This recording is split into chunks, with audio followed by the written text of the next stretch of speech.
কল্পনা করুন, গভীর রাতে নির্জন কোনো খামার থেকে একের পর এক গবাদি পশু রহস্যজনকভাবে মারা যাচ্ছে।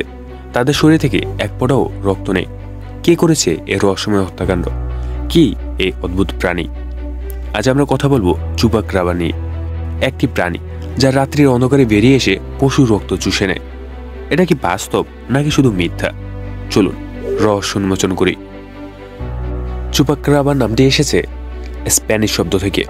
চুপা মানে চোষা আর ক্রাবা মানে ছাগল।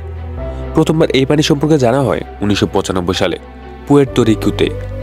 এক নারী দাবি করেন তার খামারের প্রাণীগুলোকে এক অদ্ভুত দর্শনীয় প্রাণী হত্যা করেছে এবং প্রতিটি শরীর থেকে রক্ত চুষে নেওয়া হয়েছে। ধীরে ধীরে এই খবর ছড়িয়ে পড়ে পুরো লাতিন আমেরিকা, মেক্সিকো, যুক্তরাষ্ট্র সহ অনেক দেশে। কিন্তু প্রশ্ন হলো, সত্যি কি এমন প্রাণী আছে? প্রত্যক্ষদর্শীরা চুপাক্রাবার বিভিন্ন বর্ণনা করেছেন। কেউ বলেন এটি নেকড়ের মতো বড় এবং চামড়াহীন শরীর বিশিষ্ট।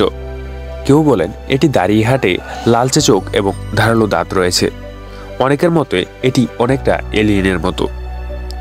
কিন্তু সবচেয়ে অদ্ভুত ব্যাপার হলো, যেখানে চুপাক্রাবার আক্রমণ হয়েছে সেখানে প্রাণীগুলোর শরীরে একটি ক্ষত চিহ্ন পাওয়া গেছে এবং রক্ত পুরোপুরি চুষে নেওয়া হয়েছে। সাধারণ শিকারী প্রাণীরা এমনটা করেন না। অনেক বিজ্ঞানী চুপাক্রাবার অস্তিত্ব নিয়ে মিথ্যা বলে উড়িয়ে দিয়েছেন। তাদের মতে এটি কোনো অজানা প্রাণী নয়, বরং জলাতঙ্ক বা স্প্যাবিস রোগে আক্রান্ত নেকড়ে বা কুকুর হতে পারে। 2007 সালে টেক্সে ধরা পড়ে একটি চুপাক্রাবার নমুনা পরীক্ষার পর দেখা যায় এটি আসলে স্প্যাবিসে আক্রান্ত একটি কোটিও, এক ধরনের বন্য প্রাণী। এছাড়াও গবাদি পশুর শরীরে যে দুটি ছিদ্র পাওয়া যায় সেটি নেকড়ে বা অন্য শিকারী প্রাণী কামড় হতে পারে। তবে মানুষের মনে এখনো প্রশ্ন, সত্যিকারী চুপাক্রাবা কি আমাদের মধ্যে ঘুরে বেড়াচ্ছে? বর্তমানে মাঝে মাঝে চুপাক্রাবার দেখা পাওয়ার দাবি উঠেছে।